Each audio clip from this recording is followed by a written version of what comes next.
pass out to Jeffrey Yu, number 7. Faking is very important for the throwers to try to get the defender off of them. Tenacious defense by the New York team. They realize they're down and want to be able to score without allowing Boston to get out to an early lead. There's a nice leaping grab there by Adam Phillips. Giampino with the disc. And once again, Boston Commonwealth scoring. Joey Giampino to Jeremy Seeger. 2-0 Boston over New York. And this is not something we would have expected early in this match. Maybe that's the only way for Boston to beat New York, is try and forge an early enough lead and make New York come out of their game plan. Yeah, definitely. Boston, it's so important for them to just stay mentally in this game and to get a lead and hang on to it. Ooh, and Kenny Dobbins, we talked about him earlier, the rugby player of Ultimate.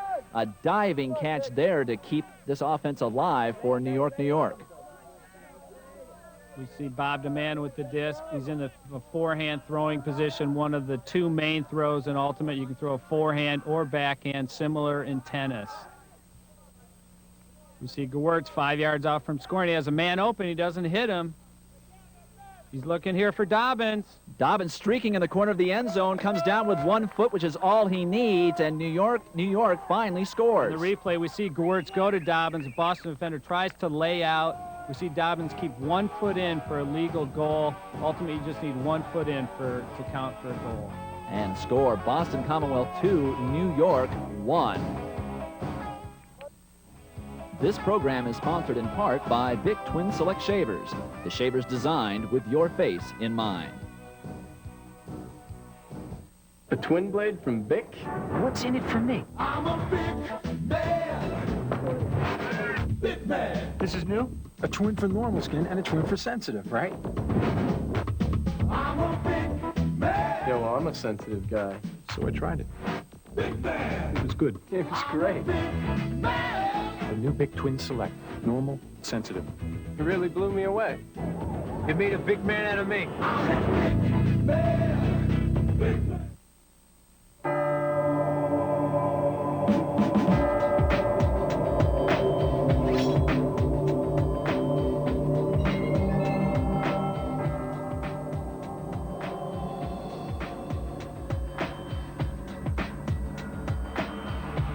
Respect yourself. For only $24 a month, pay as you go at Bally's. Call 1-800-846-SHAPE.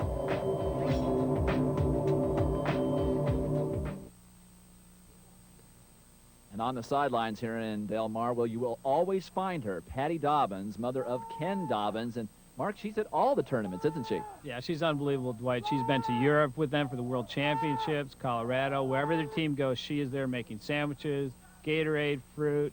She definitely gives it a big advantage to the New York team. God, I wish she was my mom. Steve Mooney and the Boston Commonwealth team back on offense. Chris Corcoran with the disc. There's a forehand pass out to Alec DeFrandeville. Forehand swing pass out to Steve Mooney. We identified him earlier as Boston's captain and team leader. He's covered tightly by Dennis Warson. Scott Runkle with the disc. John Gewurz on the mark. The defender covering the thrower is called the marker. We see Walter Vanderschaft marking Alec DeFrandeville. Boston again, Dwight, showing their patience. Boston up 2-1 in this Ultimate Championship final here in Del Mar, California. They're 2 yards out from scoring. Corcoran to Perinella. And that was really set up nicely by that long pass downfield to Chris Corcoran. We see Corcoran, number 15, with a low backhand to Perinella, who has a couple steps on his defender for the goal. And with that goal, Boston Commonwealth goes up early in this match, 3-1. And really, Mark, I can't stress enough how important it is for Boston to establish some dominance early in this match, because New York has such a great first strike offense that they can get right back into this game. They do. Boston needs to maintain a lead or at least keep the game close in order to have any chance at all winning this national championship. Those first series jitters have got to be taken care of now by both teams as Jeremy Seeger of Boston Commonwealth shows the disc ready for the pull, the kickoff, as it were, in Ultimate. and it glides down smoothly. Mark, it's one thing I noted, almost no wind here as close as we are to the beach. Tell us about how the wind could affect this game. Yeah, the wind hasn't picked up yet. It should pick up soon, and if the wind does pick up, that will be an advantage to the New York team because throwing skills come more into play. As it gets windier, you have to be a better thrower. And here we saw the upside-down hammer pass by Dan Weiss. That's really an effective offensive tool that we see New York use a lot, as they are very accurate with those long passes up the field. That's why they are so dangerous and can score so quickly.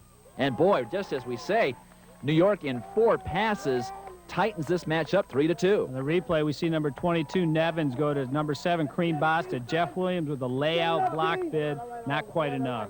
Score New York. And that tightens up to 3-2 as Boston now is back on the offense. Would like nothing better than to, and an excellent save there. Comes down with his foot inbounds and keeps Boston on the offense. In the replay, we see the little man, number 70, Jordan Haskell, get some air, go up high for the catch, keep his feet inbounds. We see the observer make the correct call that he was in. Excellent body control displayed there. Oh boy, this game's getting a little more physical than the players usually like. Intensity level has certainly been turned up a notch with the score Boston 3 and New York 2. There we saw Jordan Haskell again with a nice grab. And we have a foul called. The fouls are the result of physical contact between opposing players. The player initiating contact is guilty of a foul. Fouls are arbitrated by the players involved. If no decision is reached, an observer decides possession. And oftentimes we see a heated discussion taking place between the players as to who might have been at fault for doing what, but for the most part, it works quite well in this game. Yeah, the current system does work quite well. We're always looking for new ideas, and here we see Dobbins to Blair O'Connor. And Blair O'Connor secures that catch with a two-handed grab to make sure he doesn't drop it. On the replay, we see Dobbins, then we see Giampino almost with a point block. We see O'Connor has the lead on his man with the two-hand pancake catch.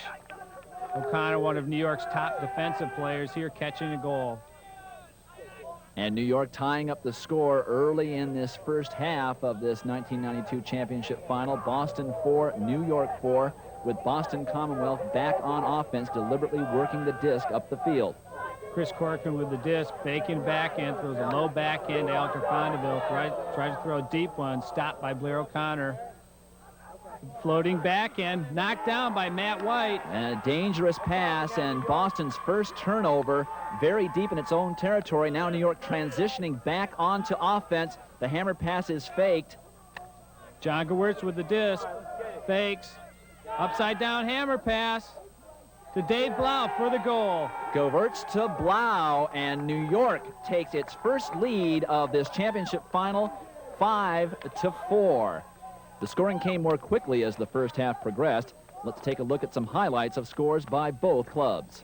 Jeremy Seeger with the over the backhand pass to Jim Parinella for the goal. The score's tied up at 5-all.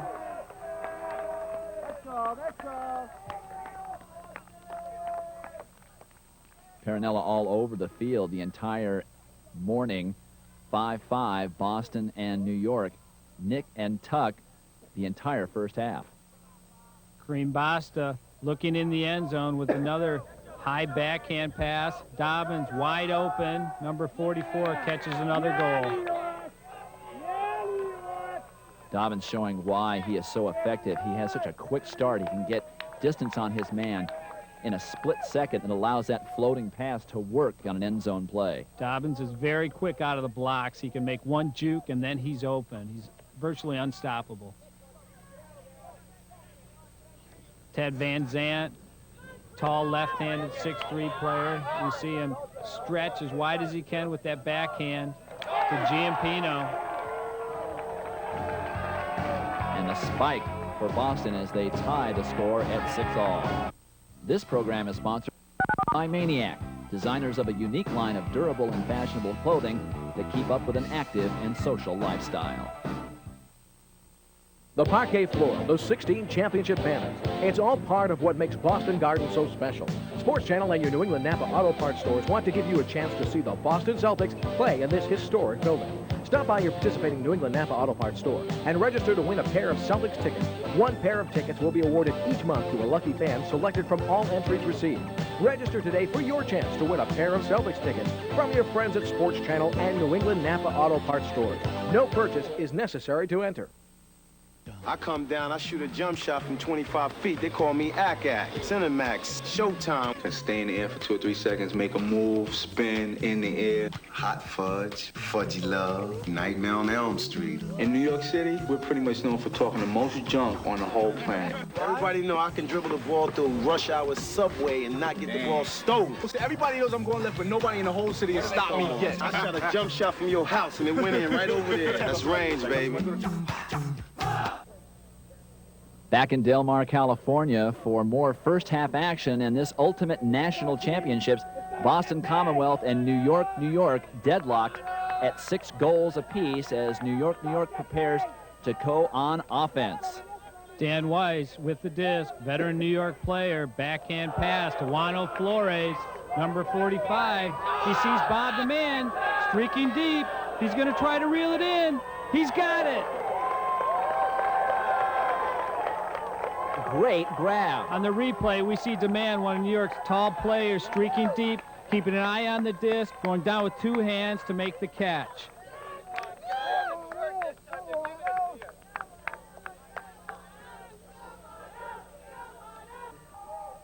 All right, let's go down to Scott Gerst, who has Bob DeMann with him. Scott? I got Bob down here. Bob, when a nice throw kind of makes it easy for you in the end zone there. Yeah, when all you got to do is run it out, and you got a guy like Juano throwing a disc. All you got to do is make sure he catches the pass, lays it out front. Had Jay by a step. He's fronting me. There's a point. Great play. Nice play. Great play. I'll go back up to you, Dwight. All right, and New York Ultimate pulling down to Boston Commonwealth. Commonwealth behind by 1. New York leading 7-6, and they start working their offense. We see the familiar matchup, Gewirtz marking Steve Mooney. Kenny Dobbins of New York on the sideline looking on as Boston stays on the offense. Jeremy Seeger with the disc, covered tightly by Dennis Warson. Giampino with the disc, marked tightly by Walter Vanderschaft. The deep forehand blade pass to Steve Mooney. Oh, and Mooney extends himself horizontal and can't make the grab, and he is irritated with Boston down by 1. On the replay, we see Giampino's pass just out of the reach of the 6'7" Steve Mooney. And Mark, it looks like this play is going to come back on a foul, and we see a little bit of that heated discussion that often takes place between these teams as these players try to work these problems out on their own. The players try to resolve their disputes if at all possible, but we have a call from the sideline. Steve Mooney will take possession of the disc. John Gewirtz will tap the disc back into play. So now Boston sets up its offense so close to the end line. New York set up for defense as Steve Mooney starts to drive the offense of Boston. Oh, and a tough go at a score, but it does not count. Adam Phillips with the disc, 1 yard out from scoring. Dumps backward to Steve Mooney, marked tightly by John Gewirtz. To Giampino for the goal. And an excellent display of keeping the foot in bounds, and Boston Commonwealth scores another goal. On the replay, we see Giampino, Boston's top receiver, keep both his feet in. You only need one in an ultimate, but he tight ropes the sideline for the goal. Well, that was just like a good NFL receiver, keeping both feet in as the score is tied again 7-all, and Steve Mooney of Boston pulls to New York, and they will go on offense. This first half, a seesaw battle. Joe Mallet with a diving block. Kenny Dobbins trying to catch up with the disc, and New York will lose possession. Boston will take over right there as Jeremy Seeger rushes to pick up the disc. Boston in the transitional offense, not nearly as good as New York, and a score there for Boston. Joey Giampino with another goal. Dobbins was right on his tail, but he made the diving one-handed catch. Boston seemed to come back on offense. The transition not good at all, and Kenny Dobbins of New York shaken up on the play. Had the wind knocked out of him. And Boston takes back over on the lead, 8-7, and New York goes back on offense to try and catch up. Bob DeMann with the disc. Low backhand pass in the dirt. And a mistake by DeMann, and Boston again in the transition much more smoothly this time. They're on offense. A hammer pass from Mooney, And no, Jeremy Seeger goes horizontal and it goes off of his fingertips. A great opportunity lost by Boston to make a quick 2-goal lead. And Kenny Dobbins looks like he got his bell rung a little bit, anticipating going back in as New York goes back on offense from their own goal line. New York was fortunate to get that disc back. Warson with the disc. He's looking deep. He sees Kareem Basta. He makes the catch. He's 2 yards out from scoring. And a great sprawling catch by Basta, and New York scores once again. We see the New York quick strike, 3 passes and up the field and a score. On the replay, we see 6'4" Warson launching a deep backhand to Basta. He's 2 yards out from scoring. He sees Flores. He throws a low backhand. The speeding Juano Flores with the goal. And once again, the score is tied, 8 for Boston, 8 for New York. As Warson pulls, Boston Commonwealth will go on offense. Adam Phillips with the disc to Jeremy Seeger, covered tightly. Other way! We see the hammer pass to Steve Mooney, covered by John Gewirtz. He has a deep breaking Jim Peronella. And the disc hung up, but got to Jim Peronella in time to beat the New York defender. And Boston has retaken the lead, 9-8. The replay, we see Steve Mooney sending a deep backhand to Peronella, who has 5 steps on Dobbins. Dobbins hardly ever gets beaten deep, but here he did. Jim Peronella in that end zone all the time. Dobbins obviously not his total self after getting his bell rung on the play previous to that, and Boston pulls to New York. Dan Weiss elects to let the disc drop. On the throw-off, you have the option of catching in the air or letting it drop and picking it up.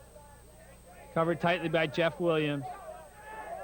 New York setting up its offense. You can even pass backwards in your own end zone. A diving block on Dobbins by Rich Robinson. And Boston, in its transition, trying to get back on offense.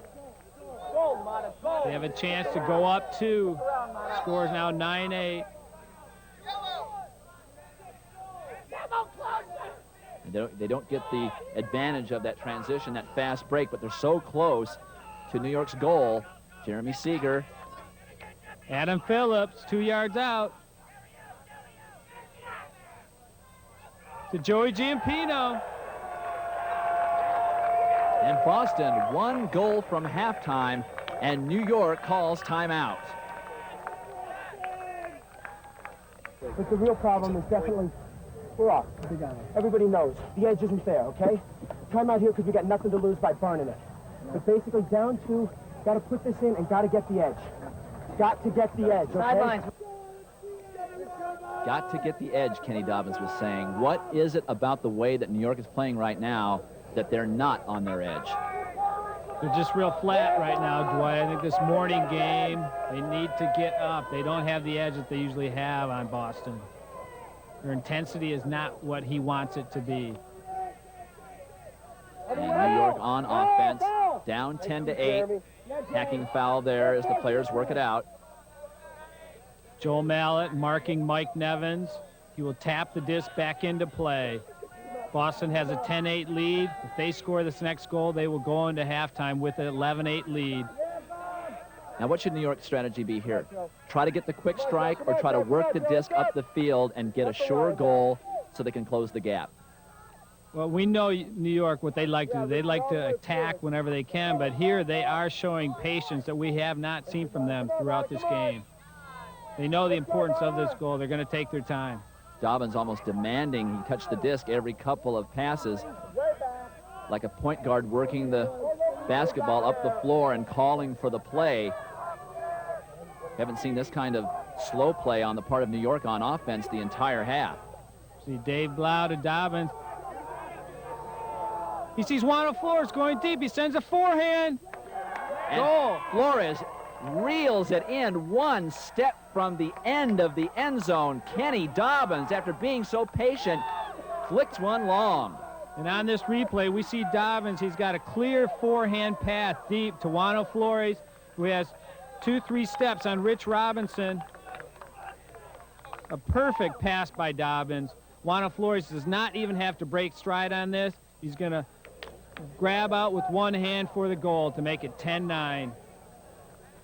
And that's got to help them feel that the edge is at least returning as Dobbins is back on offense after a turnover. Boston only in the lead 10-9 with a hammered pass by Dobbins. Yeah! To Dennis Warson with the spike. It was an unbelievable pass by Dobbins. Everything was there. Hammer pass right on the edge. Warson tight-roping the end line. And the big spike, 10-10. New York and Boston deadlocked once again. Big goal coming up here, Dwight. This is the halftime goal. Whichever team gets this goal will go into halftime with an 11-10 lead. Warson with the pull to Steve Mooney. And the momentum seems to have shifted ever so slightly as Boston goes for the deep strike. It's a floater. It's anyone's disc. Warson with the deflection. And Warson shows that he can be as good on defense as he is on offense. This could be an important swing of possession right here. Score tied 10-10. Jeremy Seeger of Boston on the field pleading his case that he was interfered with. Score 10-10. Next point determines halftime. And possession will revert to New York, and they have a chance to make a 3-goal swing here from being down 2 to going ahead 1 and taking the momentum into halftime. New York striking. Warson. Yes! Andy Sheeman. And New York coming back from 10-8 takes it to halftime 11-10. To learn more about Ultimate, the team disc sport, call 1-800-UPA-GET-H. The H stands for horizontal. When stress takes its toll, wouldn't it be great to have your very own personal masseuse to soothe and relieve tension? When routine jobs become painful, wouldn't it be great to call on a shiatsu massage therapist to melt away sore, aching muscles? Theraflex presents the Pro Shiatsu Personal Massager. Unlike vibrating massagers that only rub the surface, Pro Shiatsu simulates the kneading action of a real masseuse, sending penetrating waves of energy to relieve pain, stress, and sore muscles. It's easy to use. Simply apply Pro Shiatsu wherever you need it, anytime, anywhere. It never gets tired. Pro Shiatsu Deep Soothing Massage actually gets right to the pressure points, providing instant relief. Pamper aching feet with a soothing and relaxing massage. It works miracles on the lower back and improves circulation on calves and thighs. Millions use massage therapy daily. The Pro Shiatsu is an excellent way to relieve pain and stress. The Pro Shiatsu massager is portable and lightweight. Imagine getting a relaxing massage at the office while you work, or take it along when you work out for deep muscle relief. Use instant reverse to send waves upwards to the neck and shoulders or downwards through the whole body. There's nothing that soothes, relaxes, and relieves aches and pains like the Pro Shiatsu massager.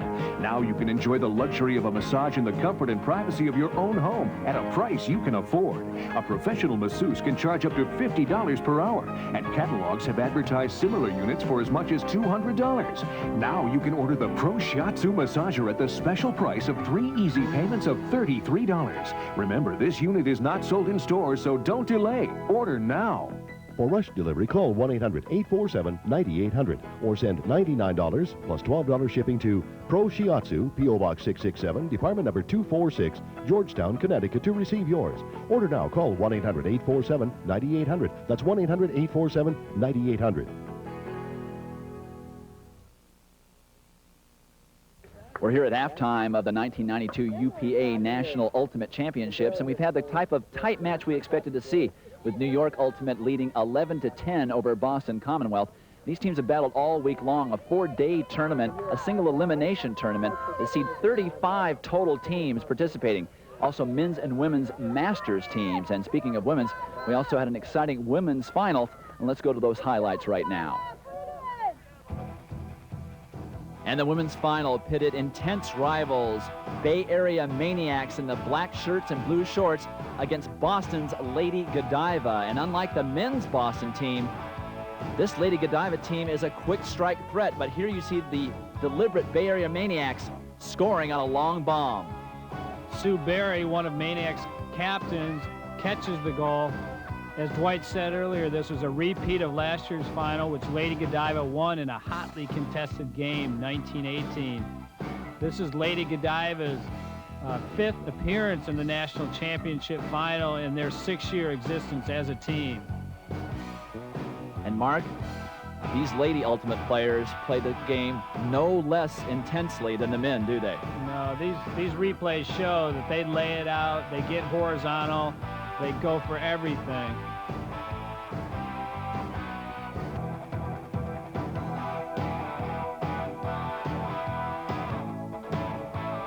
Just as much contact as the men, even though it's incidental. These ladies leap, twist, turn, display the type of athleticism that you see in many other sports that you've all played as you've grown up. Basketball, track and field, football. They are going for it.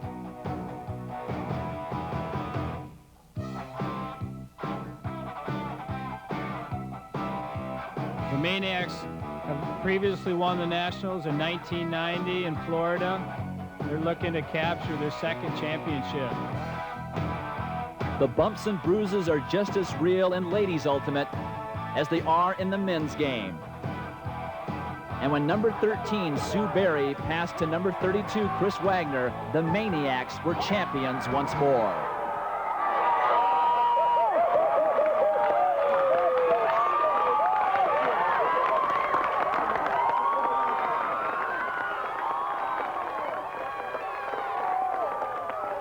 Back at the Del Mar Polo Fields, and Mark Orders were getting ready for the second half of the men's final, and it was very, very tightly contested match all the way through, but at the end, New York taking 3 goals in a row. Maybe a switch in momentum before the second half?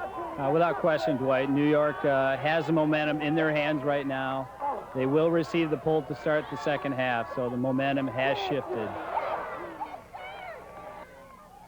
When we return to Del Mar, you'll see exciting second half action between 3-time defending champion New York and the only team to beat them this year, Boston Commonwealth. More Ultimate is on the way. Stay tuned. The Ultimate Championships are brought to you in part by Whammo, the first name in flying discs.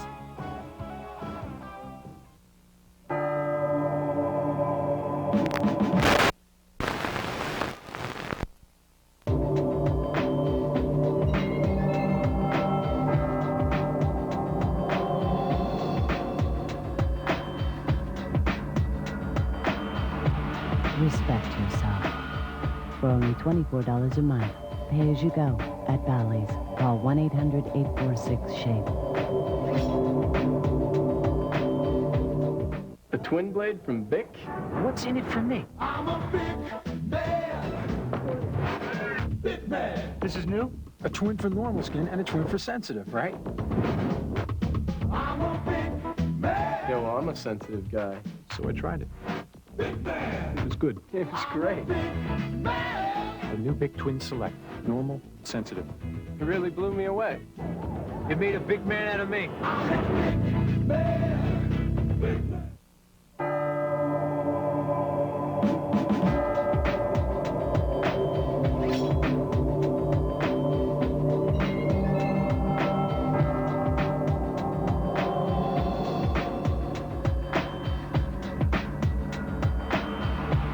Respect yourself.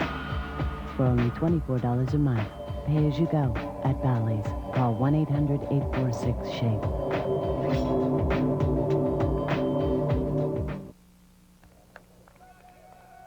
Welcome back to Del Mar, California for more National Ultimate Championship coverage. New York leading Boston Commonwealth 11-10. I'm Dwight Stones along with Mark Orders as Boston pulls to New York.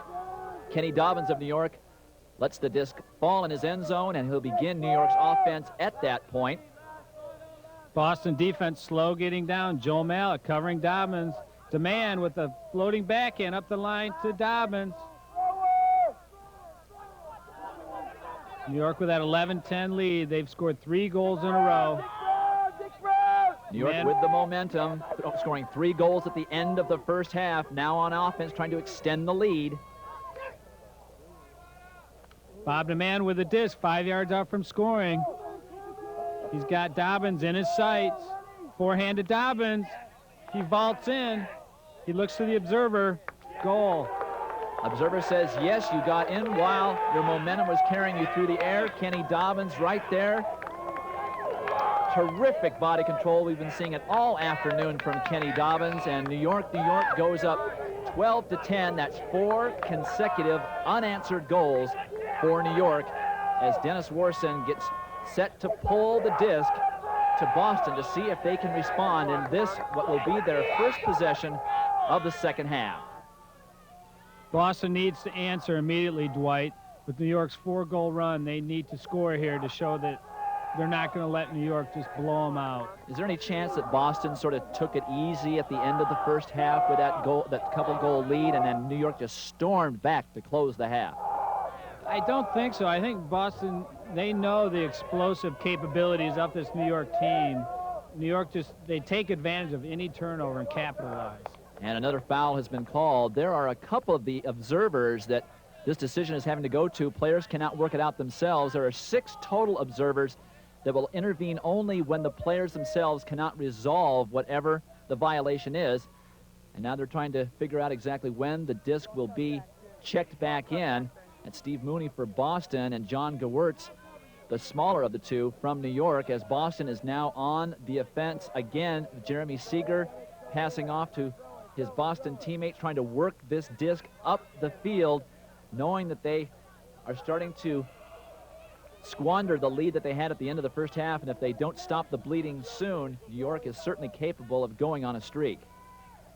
Boston, they're moving the wrong way, Dwight. They're going backwards. We know that is legal in ultimate, but they need to move forward here. They need to get a goal to get back into this game. Steve Mooney with the disc. As we've stated earlier, John Gewirtz has been all over him this whole game, and it's a unique matchup because, as we said, Steve Mooney is 6'7", Gewirtz is only 5'10". Would you say this is a pivotal drive for Boston in light of the momentum that New York has established? Without doubt, with New York's 4-goal run that they're on right now, it's important. Boston needs to score here to show that they're not going to get routed. After about 15 passes, Boston still only about 25 or 30 yards from their own goal line, so they're being stifled in their attempts to move the disc up the field. Oh, there goes a long bomb. John Axon, deep one. He's got Giampino in the end zone. Joey Giampino just barely snags the disc out of the hands of the defender, and Boston has responded, scored New York 12, Boston 11. We see Giampino with a height advantage over Walter Vanderschaft, goes up with his left hand, pulls in the goal. And Jeff Brown from Boston, number 34, injured on the play. That is a loss that will be difficult for Boston to absorb. Looks like it may very easily be some type of a knee injury, perhaps a sprained knee, but action goes on. New York back on the offense. John Gewirtz in the end zone, and New York seems to be scoring at will, Mark. That was a push pass by Brotman to Gewirtz with it as a touchdown celebration by Gewirtz. And these fans, they vociferously support these teams. This ultimate is a sport that was born way back in the late 60s in a high school parking lot in Maplewood, New Jersey, and now has traveled its national and world championships around this country and other countries of the world, and has really picked up a tremendous amount of momentum, played by thousands of players around the country and now around the world. As you see Steve Mooney, 6'7" captain from Boston, trying to make something happen for Boston Commonwealth. Scott Runkle with the disc, covered by Dave Blau with a forehand pass out to Adam Phillips. Boston's about 20 yards out from scoring. They're showing their usual patience.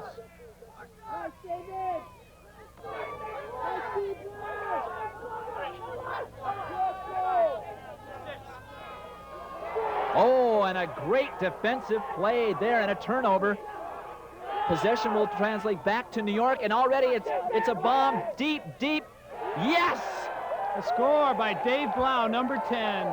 We saw Blau make the block, go deep, catch the goal. Dave Blau all over the field on that play, and New York takes a 3-goal lead, 14-11, and they certainly seem to have regained the edge that Captain Kenny Dobbins was so concerned about late in the first half. New York 14, Boston 11. Whether you're a serious player or just dogging it, Discraft 175-gram Ultra Star, the official disc of the Ultimate Players Association.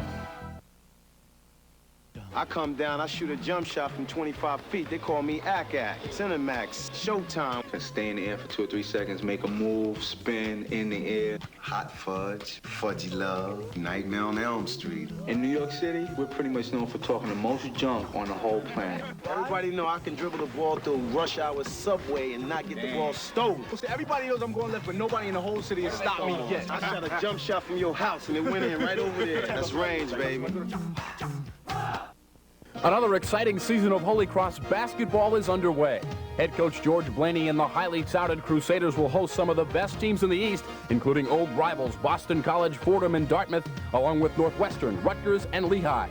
Catch all the action as Holy Cross seeks home court advantage for the Patriot League tournament and goes after an NCAA tournament berth. For ticket information, call 793-2573 and catch the Crusaders as they run, gun, jam, and slam this winter at the Hart Center. Back for more of the second half of the Ultimate National Championships. New York leading Boston Commonwealth 14-11 with New York on the attack. Dennis Warson with the disc. He sees Dobbins. Dobbins lays out. He sends a deep forehand bomb. He's got a man streaking deep, Walter Vanderschaft, for the goal. The scoring pace heats up between these intense rivals as we bring you highlights of the second half of play. New York 15, Boston 11. Boston throws it away. Dave Blau picks up the disc for New York. He's got Dennis Warson.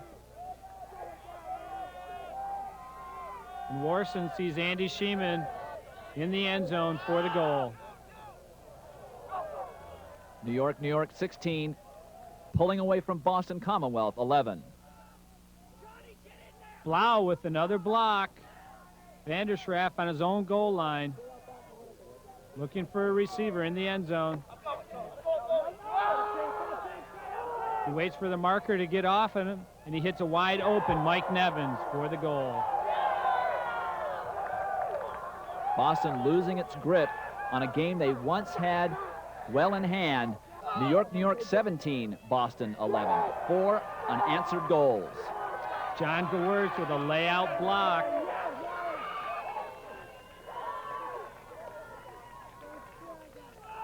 Gewirtz, one of New York's top defenders. Get in there! You own that gun! Blair O'Connor walks the disc up into the sideline. Sends a pass upfield to Gewirtz. A floating pass. He's got Dennis Warson in the end zone, covered tightly by 3 Boston defenders. We'll see what a Warson can do here. A nice grab for the goal. It's plays like that that broke the back of Boston. New York up by 7. Time running out for Boston Commonwealth. Steve Mooney, Boston's captain, with the disc, knows they need to score here immediately to get back into this game. The backhand over-the-shoulder pass to Alec DeFrondeville. Sends a deep backhand to Ted Van Zandt. Uses his 6'4" height to make the goal. Boston finally responding after 10 minutes of unanswered goals by New York. Boston attempting to close the gap. The score, New York 18, Boston 12. Boston coming out in a zone defense, trying to turn the tide of the game. They've been playing man-to-man throughout the game. This is the first zone we've seen. The zone defense in Ultimate is set up the same as in basketball. The players are covering certain areas on the field. Dan Weiss with the disc, 3 yards out from scoring. Tawano Flores for the goal. New York having to show uncharacteristic discipline in the face of the Boston zone defense extends their lead. We see the determination on Juan O'Fleury's face, knowing that New York is 2 goals away from their national championship.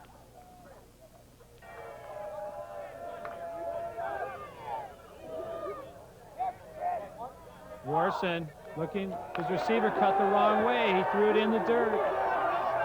One of very few second half mistakes by New York. Alec DeFrondeville with the disc. Boston showing patience again. Okay, Mooney. Steve Mooney, 6'7", over the shoulder backhand. To Jim Parinello, that Boston scoring threat for the goal. Boston running out of time, cuts the lead back to 6 goals, but the game is only to 21. Mark, with Boston pulling to New York, what can they do to try to stifle the momentum that New York obviously has? What Boston needs to do, Dwight, they need to stop Dobbins and Warson somehow. Those 2 players have hurt them throughout this game. If they can come up with a way to stop them somehow, they can scrap their way back into this game. You see Dan Weiss, New York's oldest player, with a forehand blade pass to Bob DeMann. Dave Blau bobbles it, but hangs on. 5 yards out from scoring. Backhand to Dobbins. And a hot dog move by Dobbins, not appreciated by the Boston defender, and New York is 1 goal away from its 4th consecutive ultimate national championship. The player for New York that we haven't talked that much about is 6'4", Dennis Warson. Here we see him intercepting the pass in the end zone. Moments later, streaking deep, looking to grab that game-winning catch for New York, but he cannot hang on, Dwight. Dennis Warson in possession to get all the glory by scoring the 21st and final point for New York, New York. And he's saying to his teammate, no, not me, not me. I didn't just drop that. The disappointment was all over his face. But still, New York had the lead, 20-13. Boston then took possession and was driving to try and close the gap. Ted Van Zandt with the disc. He's 5 yards out from scoring. He stumbles, keeps his pivot foot. He's looking for Eric Kehoe in the end zone. Shadow covered by John Gewirtz. Throws the goal to Kehoe to make it 20-14. Boston working against time, trying to stay in this match, but they're still down by 6. New York only has to score 1 to win.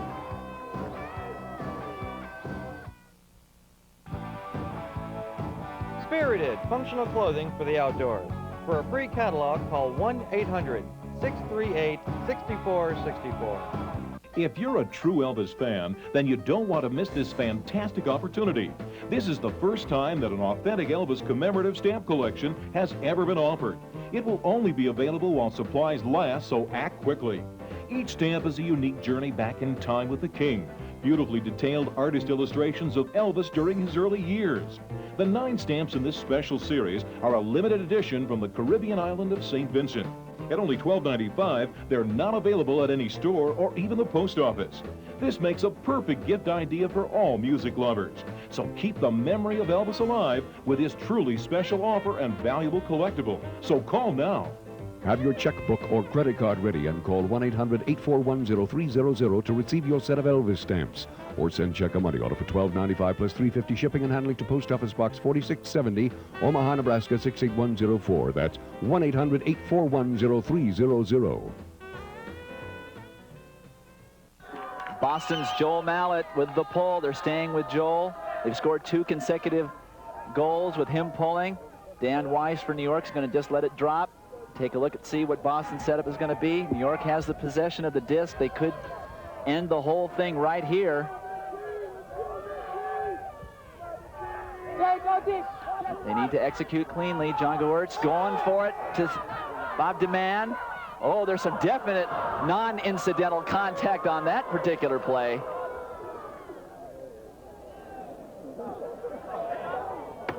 That appeared to be a foul by Jeff Williams, almost an intentional foul. This call will go to the observers. We see Gewirtz with the deep pass. He sees DeMann streaking deep. It's floating. DeMann being contacted by Williams, almost being pushed down by him. Demand does take possession at the goal line. 5 yards out from scoring. Man with the disc for New York. This could be it right here, and that's it. New York has won the 1992 Ultimate National Championship for the 4th consecutive year, drubbing Boston 21-15. And what a different team in the second half, Mark. A team that didn't really commit turnovers until right at the end. They played it patient. They stung them often, they stung them hard, and Boston really didn't seem to recover until they finally scored 2 consecutive goals late in the second half. A twin blade from Bic? What's in it for me? I'm a big man. Big man. This is new? A twin for normal skin and a twin for sensitive, right? I'm a big man. Yo, I'm a sensitive guy. So I tried it. Big man. It was good. It was great. A new Bic Twin Select. Normal, sensitive. It really blew me away. You made a big man out of me. Big man. Big man.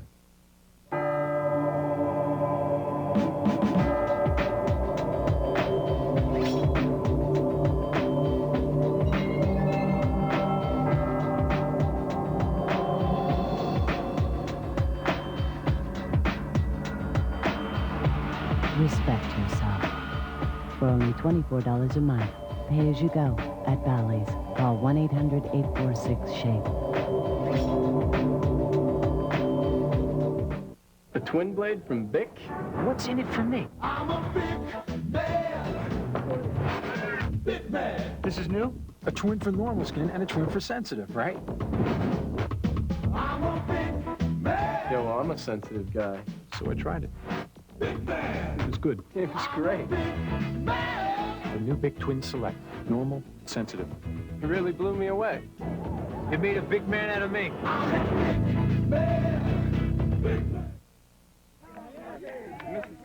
Okay, I'm down here on the sideline with Dennis Warson. Dennis, tough first half this game. Yeah, it was a very close first half. We got a 2-goal lead at 10-8, but we fought back and took the half ourselves with 3 in a row. That's the first, I believe, the first 3-goal swing of the game. I think that was very, very crucial. What was the difference in the second half? They looked like they just didn't have anything left.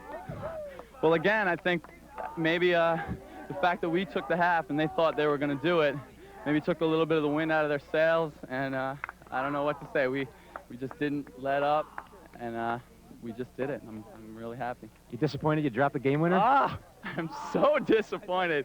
Had my day in the sun, but it's tough to catch with both your hands around your throat, as we so love to say. But, you know, Walter got it. As long as we win, that's the main thing. I had my share. I'm psyched. Congratulations, Dennis Orson. Without question, the driving force behind this New York victory was their leader, Kenny Dobbins. Scott's got him now. All right, I'm down on the sideline with Kenny Dobbins. Kenny, 4 years in a row. How's it feel? It feels great. It feels great. It is definitely the sweetest one yet. And I know that's funny to say, considering it's been 4 in a row and 5 out of 6. But this was the hardest, and this was the sweetest. You guys looked a little flat in the first half. What happened? We don't play well in the morning. I mean, it's that simple. We just don't wake up. And we knew at halftime that if we got out of that half leading by 1, we'd take them in the second half because we were just beginning to feel our legs. Did you make any changes at halftime? Did you talk about making any changes, or just bring it up a level? No, basically just bring it up a notch. We really hadn't played well up to that point. It seemed like they threw us their best shot early, threw us another good shot late in the half, and we withstood both of them, so we really didn't feel like they could take us at that point. Great game. Congratulations. 4 in a row. Thanks. Thanks, Scott. New York receives the trophy from Vic's Ed Oliver. 1992 UPA national champion for the Ultimate, New York.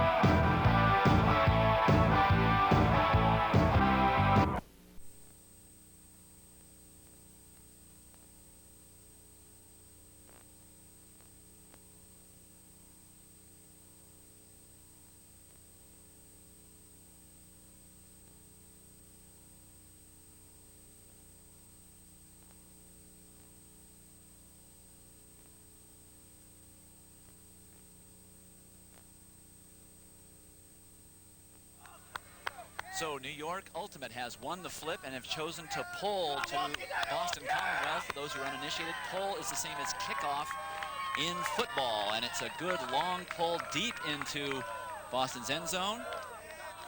And Mark Orders, what advantage does that give New York? If they won the flip, why would they choose to pull to start the game? They elected to pull because they wanted to try to get the early turnover. They feel Boston, their offense might not be warmed up and they get an early turnover. And also, if they pull in the first half, they will receive to start the second half as Boston Commonwealth is working it up the field, now at midfield. It's Alex DeFraneville out to Chris Corcoran. Throws a backhand to Steve Mooney.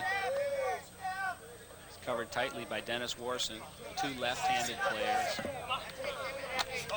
Steve with a backhand dump. We'll see a lot more passing from Boston Commonwealth. That seems to be the way their offense runs, much more deliberate with their offense. And as you can see, the players they can throw the disc anyway. They can throw it upfield, backwards. There's no scrimmage lines. And just as in football, as they get closer to the end line, closer to the goal line, less field to work with, and therefore more difficult to make those passes. Boston's about 20 yards out from scoring. They're being very patient.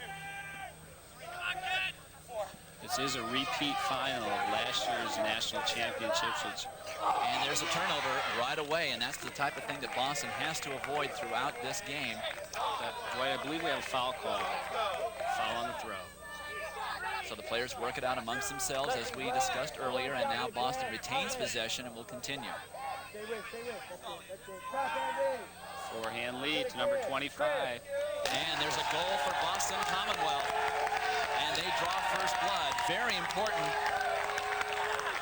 for Boston to work the disc up the field in the very first possession, and that's got to make them feel very, very good, especially shellacking that they took at last year's Nationals to the same New York team.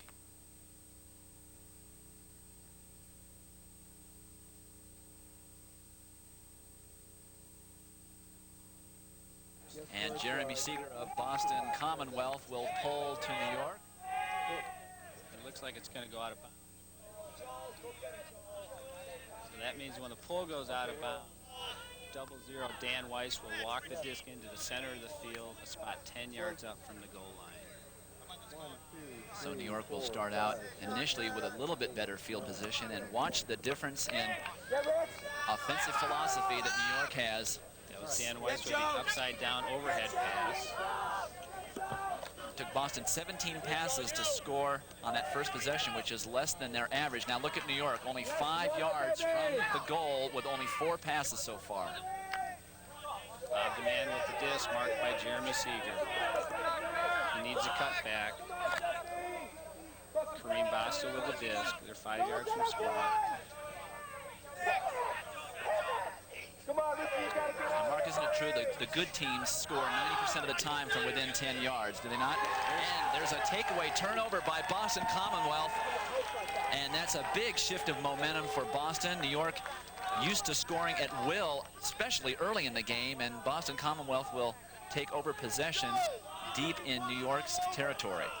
That was Jeff Williams with the block on a floating pass from Juano Flores. Boston needs to take advantage of any turnover they can get. Adam Phillips with the disc. That's clearly a dangerous pass that close to the goal line, a floating type of pass. And a great save there. That was Jeremy Seeger with a nice layout catch.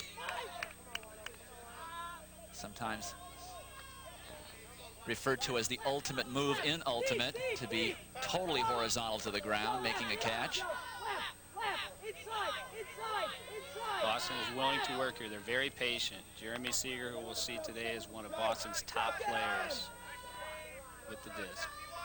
All right, Dan, no line, no line. Inside low, inside.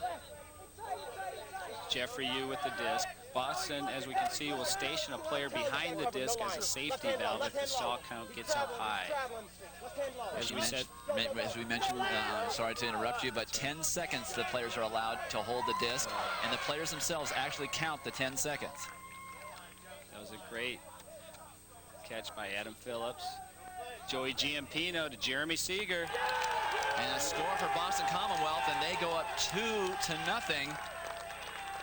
Not exactly what we would expect to see here, but Boston Commonwealth very patient, working the disc up the field, got the turnover deep in New York's territory. And Jeremy Seeger of Boston Commonwealth set to pole once again.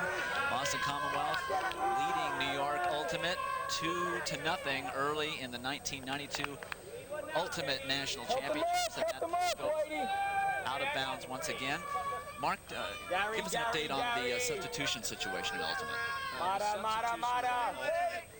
Basically, you start with 7-on-7. You are not allowed to substitute during a point. The only substitutions are after the play, a goal has been scored, or also during an injury timeout. So a team that's receiving can choose to put its offensive team on, but if they get a turnover, then they are in a transition type of game. As New York very quickly moving the disc upfield again, as is their style. Ken Dobbins passing back. John Gewertz. It's Bob DeMann with the disc. Marked tightly by Jeremy Seeger. Throws a forehand to number 22, Mike Nevins. Another forehand lead to John Gewertz. They're 5 yards from scoring. And Kenny Dobbins in the end zone. It's a score, and New York Ultimate on the board now. They trail Boston Commonwealth 2-1, and we'll be seeing a lot of Kenny Dobbins in this particular match. And talking a little bit earlier about the offensive strategy of New York, they really play a game that is above what most teams play. And Dennis Warson with the pull for New York. New York trailing at this point to Boston Commonwealth 2-1. It's a real nice pull by Dennis Warson. Good hang time. And Boston Commonwealth will start at its own goal line. They've been very deliberate up to this point. Steve Mooney with the disc. Up to Jim Perinella. Covered tightly by Ken Dobbins. Backhand to Chris Corcoran.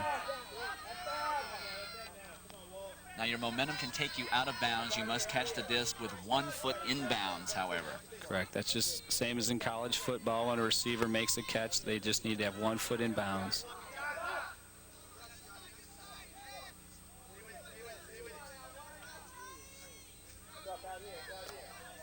Alex Stefandeville with the disc, number 1, marked tightly by Walter Vanderschaaf. The marker is the person that covers the thrower.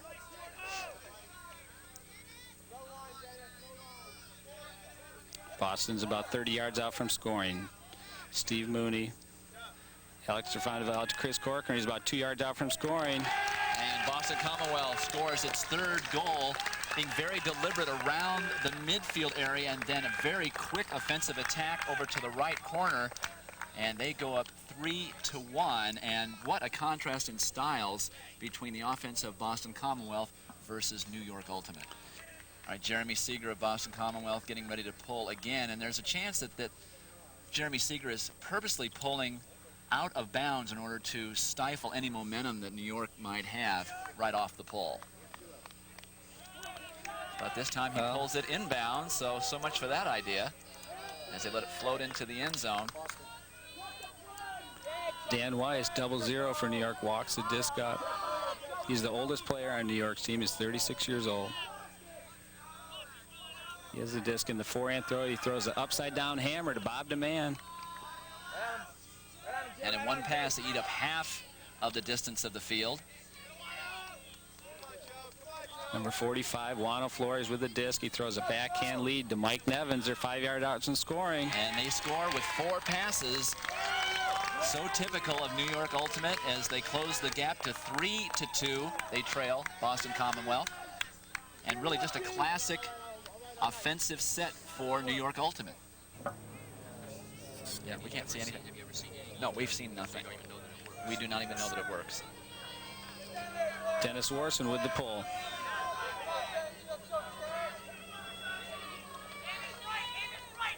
Alex Stefandeville elected to throw from his own end zone to Ted Van Zandt.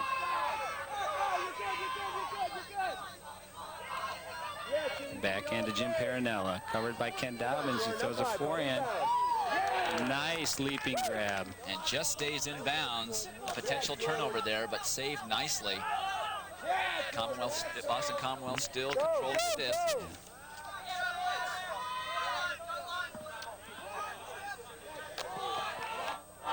Boston Commonwealth comes back to the disc so well in that anticipation of how the play is to be set up.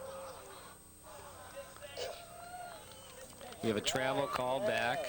The disc will come back. Dobbins checks in the disc. He's marking Jim Parinella. Forehand throw backwards. Ted Van Zandt, nice leaping try by Ben Usadai.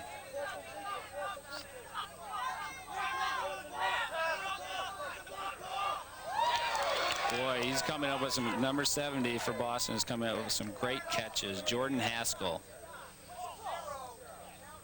See those little guys go up for those catches, Dwight. That's impressive. Great jumping and leaping ability out of these players who are under 6 feet tall. Of course, there's some real tall ones out there as tall as 6'7", so there's no... Scott Runkle out, back out to Jordan Haskell. Play this sport at any height at all. There's a hammer pass forward. Joey Giampino with the disc. Joey formerly played with Chicago in their national championship teams in 1983 and 1986. You know what? They even had me up for 10 minutes. Okay. There was a foul away from the disc between Steve Mooney and John Gewirtz. Dennis Warson will check the disc back into play by tapping the disc. As we said earlier, Joey has 10 seconds to release the disc. Forehand out to Scott Runkle. New York Ultimate trying very hard to force the turnover.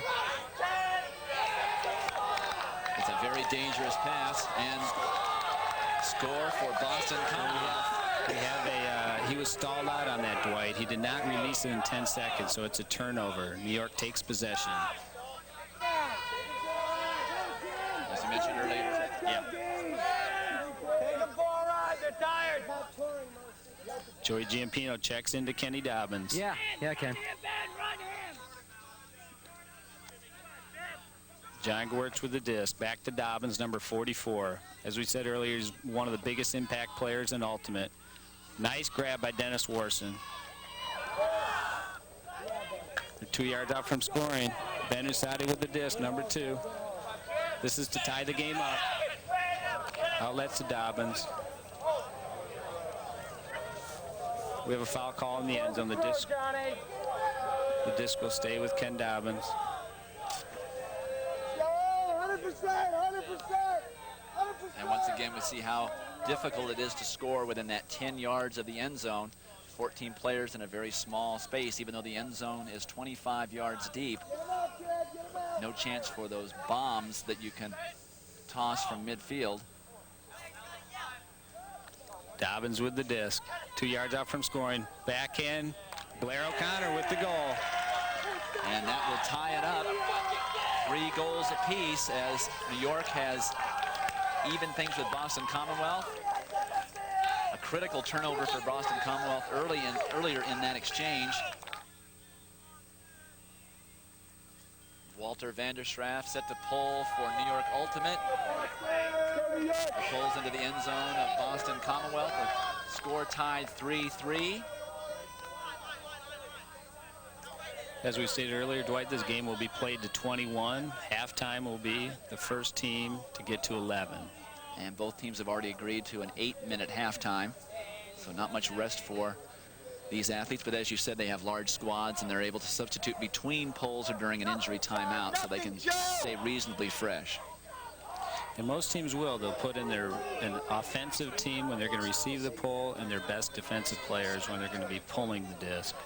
Jim Parinella, number 88 with the disc. Throws up a forehand to Chris Corcoran. Nice grab. On defense, New York seemed to put some extra effort in trying to intercept or turn the disc over, and they've come very close at this point. It's Alex Fonville to Steve Mooney. They're 10 yards out from scoring. And it's a score for Boston Commonwealth, and they go ahead 4-3, and straddling the line at the end zone. A nice grab. It's a great grab by Chris Cork, and we saw the height advantage that Steve Mooney used there over John Gewurz to just release his left-handed backhand over the shoulder of Gewurz for the goal. Okay, with the score, Boston Commonwealth 4, New York Ultimate 3. Let's go down to Scott Gerst for some insights as to what's happened thus far in this final championship game. Thank you, Dwight. Well, very early in this game, it appears the offenses are having their way on the field. The field conditions are almost perfect. The weather's almost perfect. And in a condition like this, you love playing offense, and you don't like playing defense. However, as the game goes on and the players get a little bit tired, I think the defenses are going to come more into play. But right now, the offenses are just taking their shots at the end zone. All right, Scott, and we're starting to feel a little bit of a breeze picking up, which will, of course, change the complexion of this game as Jeremy Seeger pulls for Boston Commonwealth. He's got good hang time on that, Dwight, allowing his defense to get down and set up. And that's so important when you're trying to defense a team like New York Ultimate, who attempts to get down the field in just 4 or 5 passes to score. That's Bob Demand to Dennis Warson, number 69, one of New York's top players. Demand with a deep forehand pass to Dobbins. He goes up high for the grab. And a quick strike by New York Ultimate to once again tie the score at 4, but so typical once again of the way New York plays offense here in Ultimate.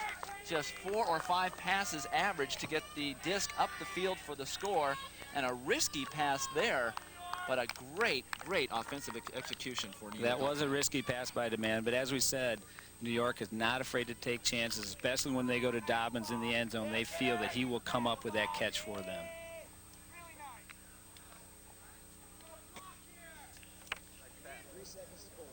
And Kenny Dobbins set to pull for New York Ultimate. Of course, he just received that goal a moment ago, and really the impact player in Ultimate, in your opinion, huh, Mark? Oh, without question, any team in the country would love to have him on their team. He is a psych leader. He is a power player. He comes up with the catches. He makes a throw. Whatever it takes to win, he will be there. Plus, he's got his mom in every tournament. How can you beat that? Right. Jim Parinello with the disc. Dobbins not marking him out tightly. And Boston, after a couple passes, still stuck back in their own end zone, but that works for them. That was Boston with a timeout call. They were stifled there. They had no chance to make a pass. Only has 10 seconds to get rid of the disc and has to spend one of the 3 timeouts that they are allotted. You might want to talk about how Boston has a set play here that they want to try to get it to in these 3 seconds. Disc in, Alex Frondeville to Steve Mooney. Oh, John Gewurz sneaks in with a poaching block. Dobbins with the disc to Gewurz. New York's 10 yards out from scoring. And New York in that transitional offense that they normally play so well, but it's difficult to score at this close to the end zone, and a miss there. Gewurz with a leading. He threw that one away to Ben Usadai, but we have a call in the end zone.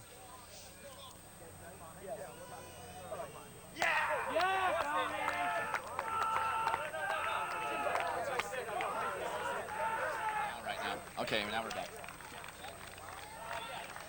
The observers awarded possession to Boston. The score is tied 4-all. Scott Runkle with the disc. Dave Blau will check it in. Boston is 65 yards out from scoring. They're back near their own end zone. All counts getting high. Nice attempt for a block there by Matt White to Scott Runkle. He's in the forehand throwing position. As we said, you pivot in Ultimate just like in basketball. I believe we have another timeout call, Dwight. No, excuse me.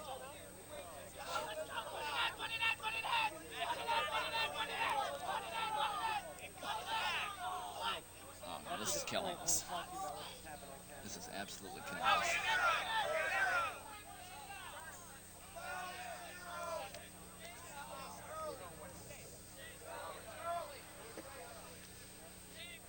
Blau checks the disc into Runkle. The forehand floater out to Alex, Frondeville. New York playing tight man-to-man defense with a disc way back in Boston's territory. The rest of the game, you've got to watch this man, please. We can see one of the matchups we spoke about earlier. John Gewertz covering Steve Mooney. New York likes to put Gewertz on Mooney. He frustrates him. He's in his shorts all day. He won't let him get open. He gives up 8 inches in height. Gewertz with another deflection. Moon's going after it. He hangs on. He kept that one inbounds, Dwight. But as you said, Steve Gewertz right in his shorts. He will be dogging him all day. He won't let Steve Mooney out of his sight. Plus, there's a little mental and physical intimidation there by Gewertz. Right. Gewertz definitely likes to try to play the intimidation game on Steve Mooney. We have Dobbins marking up Jim Perinella. Chris Corcoran, marked by Ben Usadai. So the backhand inside-out pass to Alex DeFondeville. And New York playing tenacious man-to-man defense. Backhand and there's a turnover. They forced the turnover, so it was worthwhile. It was like they were playing a full-court press. And New York Ultimate now on the offense. It's Blair O'Connor to John Gewertz. Throws an upside-down hammer shot to Dave Blau. And he makes it. And New York Ultimate goes ahead for the first time in this final. They lead Boston Commonwealth 5-4, and they are so tough in that transitional game where there's a turnover. They immediately pick up the disc. Let's go down to Scott Gerst, who has one of the observers with him. Scott? Okay, I have Frank Revy here. He was right on that injury foul call. Frank, why don't you tell us what happened? The issue was whether the injury occurred before or after the throw is released. If it occurred before the throw is released, the disc would have stayed. If it occurred after the release, the disc would have been played out, which is in fact what happened. So the ruling was that the injury actually occurred after the disc was released. Hey, thanks, Frank. Frank's got to go back to work. We'll go back up to you, Dwight. All right, Scott, and New York just pulled about to midfield when the disc actually crossed the sideline. So Boston Commonwealth will start out with excellent field position. And their field position on the last drive, they must have had 7 or 8 passes in their own end zone. So this is a big improvement. Yeah, for Boston much better field position for Boston. That was Dennis Warson didn't take into account the wind changing there on that pull. Steve Mooney with the disc, covered by Bob DeMann. It was a backhand inside out to Jeremy Seeger. We can see now Dennis Warson is covering Jeremy Seeger. Previously, we've seen him cover Steve Mooney. And a little bit too much aggressive contact there. This is supposed to be a non-contact sport. Of course, contact is inevitable, but there isn't supposed to be any intentional. And although they're covering each other very tight, both the Boston and New York teams are tenacious on their defense as Commonwealth now scores to tie at 5-all, and they work the disc up the field rather quickly that time, Mark, as opposed to the last possession where they just didn't seem to be able to get anything going at all. Jeremy Seeger set for the pull. Let's see if he's able to deal with the wind that is picked up. Pulls are not going quite as deep as they had been, but he still gets it to the end zone. And New York Ultimate now on offense. And a great diving catch by Kenny Dobbins. Tuano Flores, New York is willing to work the near sideline. 4-hand lead to Bob DeMann. He's 3 yards out from scoring. Bob DeMann with a great save there, saving a turnover. We saw a nice juke cut there by Kareem Basta, but Jeff Williams called a push-off foul on him. And that stifles the momentum for New York, which they really do play off of. Jeff Williams checks in the disc. Kareem Basta with a backhand over the shoulder to Ken Dobbins for the goal. Kenny Dobbins so quick, he had a man covering him, and then suddenly he was totally in the air, totally by himself, as if no one was covering him at all. So quick, and he moves so well without the disc. All right, Scott, as we get ready for New York to pull to Boston, and with the breeze picking up, of course, that strategy could backfire with any floating passes could really set up for a turnover, because with this breeze, anything can happen. We saw a pull go out at the midfield stripe by New York. Let's see if they've adjusted for the wind as they get ready to pull here. Yeah, Dennis is still electing to pull from the left-hand side of the field. I would think he would want to pull from the far side, but we'll see what Dennis has planned here. He's pretty creative. Well, Dwight, I think that he has the same problem that he had last time. It pulls this one out of bounds. Disc went out a lot deeper in Boston's territory, however, so they don't get quite the advantage that they did on their last drive, but still, New York not quite figuring out that wind on the pull. Looks like New York's coming out of man-to-man defense.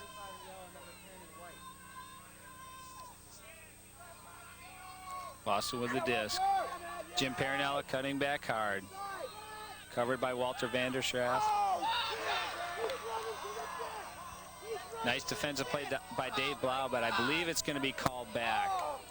Scott Runkle called a push-off on Blau, and it will go back to Jim Perinella. If the two players in the situation cannot agree on the call, they will use one of the observers, and the observer will help them to make the correct call. And Boston is feeling the heat of New York's defense. In the earlier rounds, Boston averaged 6 passes per possession to score. New York averaged 5 passes per possession. This game currently right now, New York is averaging 5 passes to score, the same as in pool play, but Boston is averaging 10 passes to score. Chris Corcoran with the disc. Forehand out. Forehand back to Jim Perinella. We've been mentioning his name throughout the broadcast. He's having a great game, number 88, covered tightly by Walter Vanderschaft. He throws the disc backwards to Scott Runkle. He calls a foul call on Dave Blau for hacking him on an attempted throw. That was Dave Blau with a hand block, but Boston still came up with it.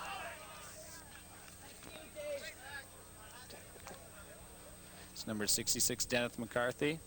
And it's going to go back on the hack. We had a travel call on that one, Dwight. As we said earlier, you are allowed, you have your, if you're a right-handed thrower, your left foot is your pivot foot. You are not allowed to move it. Dave Blau called traveling on Scott Runkle there. The disc will come back to the throw.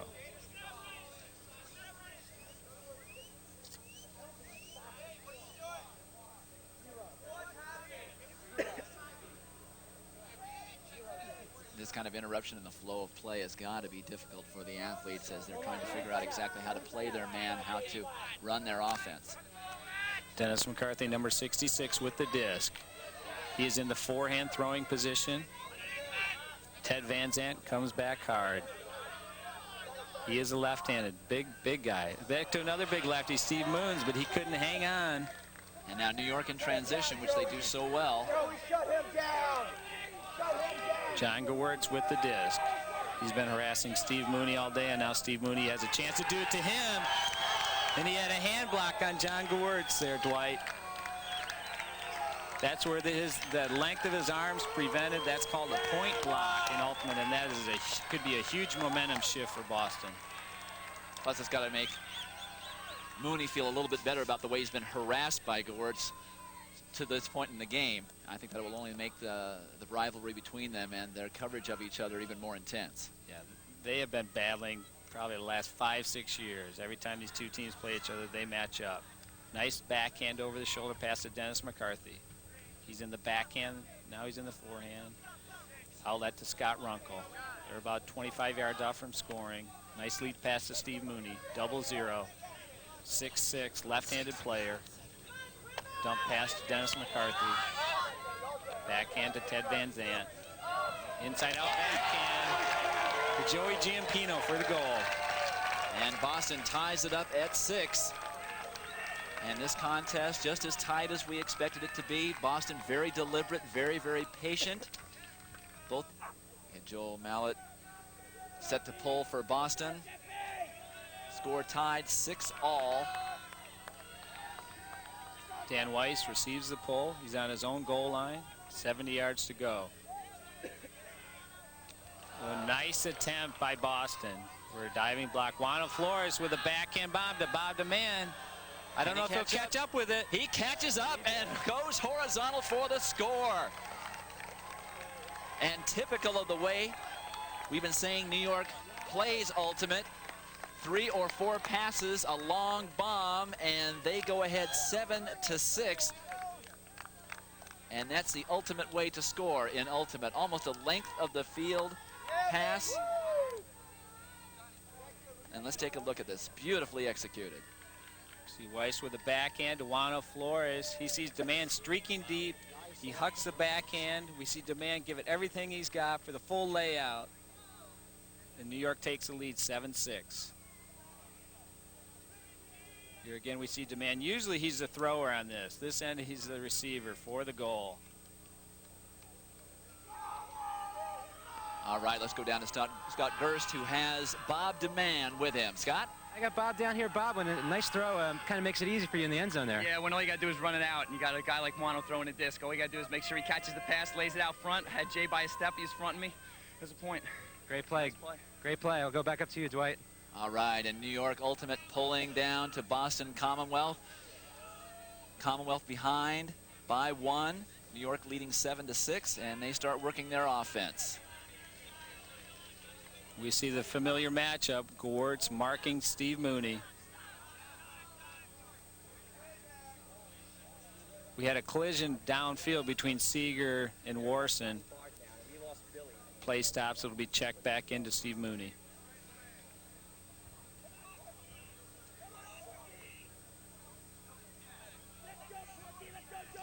Steve Mooney's 34 years old. He was formerly, he played in 1982 with the Boston Rude Boys, who was also the national championship. So this is 10 years later, and he's in the finals again. A little dialogue between Mooney and Gewurz, which we've been seeing the entire match up to this point. Yeah, I guarantee Dwight, Gewurz will not let up. He will be dogging him all day. He will be just biting at his heels.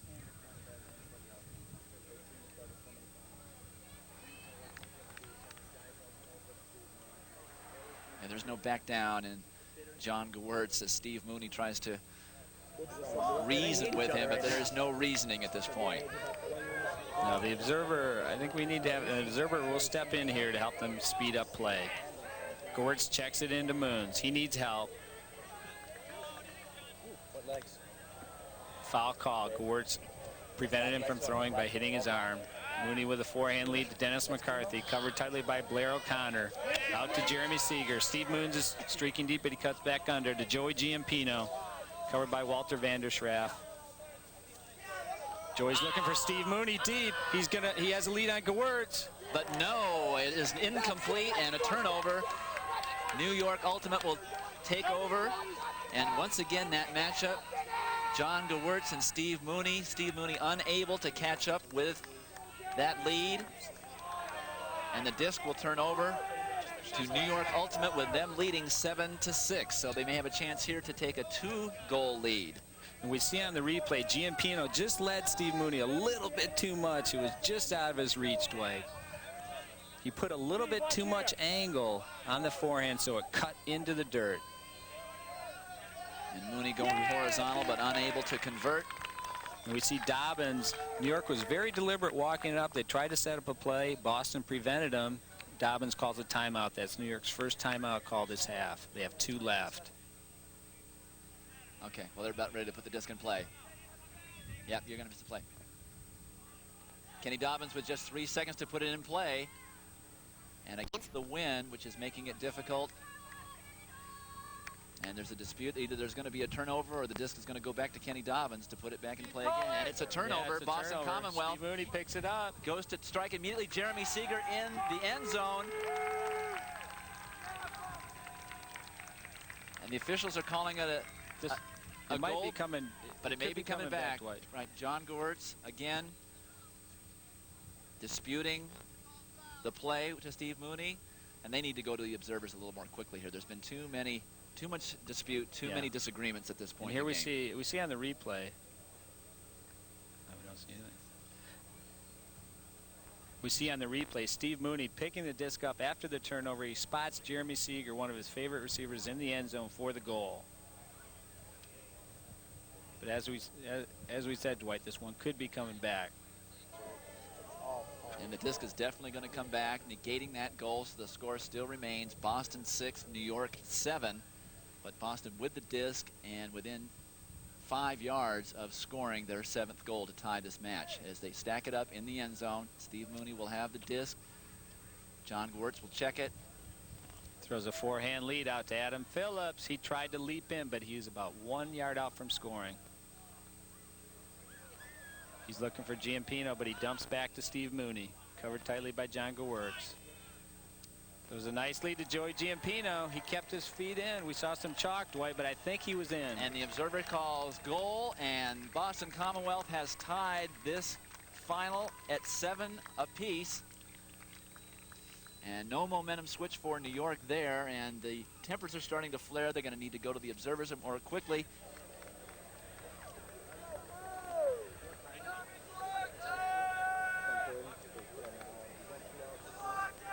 And with the score tied 7-all, Steve Mooney of Boston Commonwealth pulls deep to New York. Nice defensive block. That was Joel Mallet with the D, one of Boston's top defensive players. Boston has a chance to go up 8-7, Dwight. This is a huge play. Ooh. Giampino with another goal from Seeger. And what a quick turnaround right there. New York just trying to set up its offense, and the very first pass to Kevin Dobbins knocked down for a turnover. Boston Commonwealth comes around and in one pass converts, and they go up 8-7 in this championship final. And boy, are they fired up, Mark.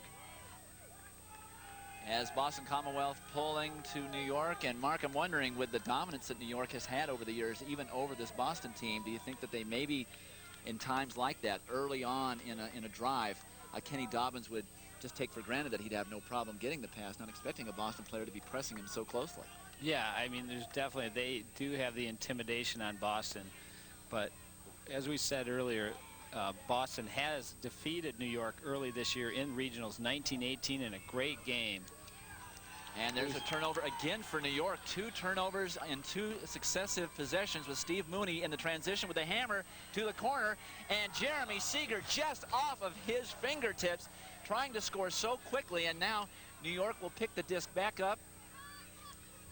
Danny Weiss picked it up quickly there, trying to seize the opportunity for a fast break upfield. But we see Jeremy Seeger was injured on the play.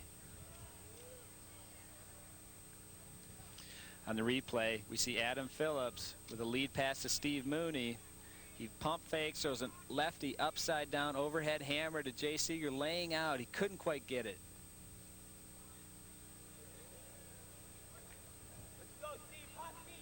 Steve Mooney with the disc, upside down, which is similar to that overhead smash in tennis. To Jeremy Seeger with a full layout. He had it in the tip of his hands, Dwight, but he couldn't hang on.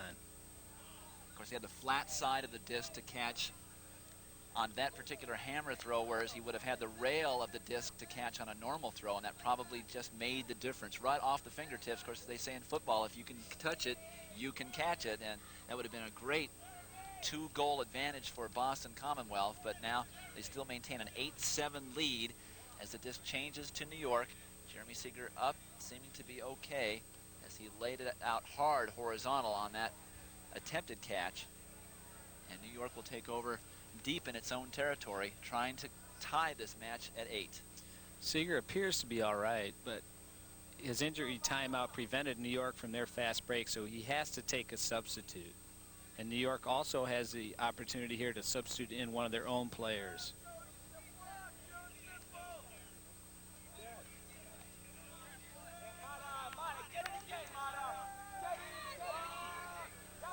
You get hurt in a play. If you get hurt in a play and it's not caused by the defense, you have to come out. Jay wanted to stay, but he had to come out because he got hurt on his own.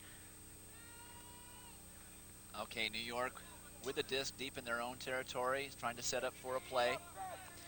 Joel Mallet called travel on Dan Weiss. He was dragging his foot. You must keep it planted. You are not allowed to drag it and move it and shuffle your feet. Just like in basketball. Exactly. Only thing is that here you don't lose possession. You just simply have to reset up, and you have the time running. Your 10 seconds of time is running to get rid of the disc. Man up to Dennis Warson with a backhand deep pass to Kareem Basta. New York's 5 yards out from scoring. Great reception. There's the lead there, and a score for New York Ultimate. And once again, they get it done in the minimum amount of passes, eating up 55, 60 yards in one pass. Dwight, New York appears to be considering playing their zone defense here. It looks like they have their zone team in. We might see the zone for the first time today. Morrison with the pull. Taken halfway into the end zone by Boston Commonwealth as they bring it out and start to set up their offense. Now they're staying with their man-to-man defense. Forson Seeger with the upside down pass to Steve Mooney. Ted Van Zandt. Mooney throws the inside out backhand. Jim Parinella. Easy goal for Boston. Kenny Dobbins was trying to catch up to Parinella to pick off that pass, but there was not to be. And Boston Commonwealth scores what looks like for them an easy goal to go up 9-8. That was well engineered. Steve Mooney making a great pass there. See Seeger with the upside down pass to Steve Mooney. He pump fakes, sets up the deep pass, throws that deep backhand to Jim Parinella for the goal. We see Boston going deep. Most of the time today they've been patient. Here they strike deep. Steve Mooney, once again we see with a nice lead pass to Jim Parinella, who's been a great receiver for Boston this year. He's been a key pickup. He did not play with them last year. He's definitely improved their team. Boston advanced to this year's final by beating Chicago in a tightly contested semifinal game 2018. Boston the last 3 years has been involved in very close semifinals. And with the score 9-8, Boston leading New York. Jeremy Seeger pulls deep to New York. Dan Weiss elected to let the disc drop there, maybe thinking that Boston would zone. He wanted to see what kind of defense they're going to come out with. He pump fakes to Kareem Basta. He needs some help here, tightly marked by Jeff Williams. Throws back to Basta. Weiss with the disc again. Another diving block by Rich Robinson on Dobbins. And Boston Commonwealth forcing the turnover.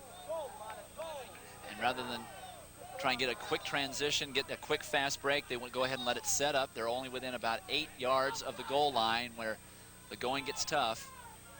And they're going to start to work the disc back and forth across the field the way they do so well. Within about 2 yards of scoring now. 4 receivers in the end zone. And the break easy.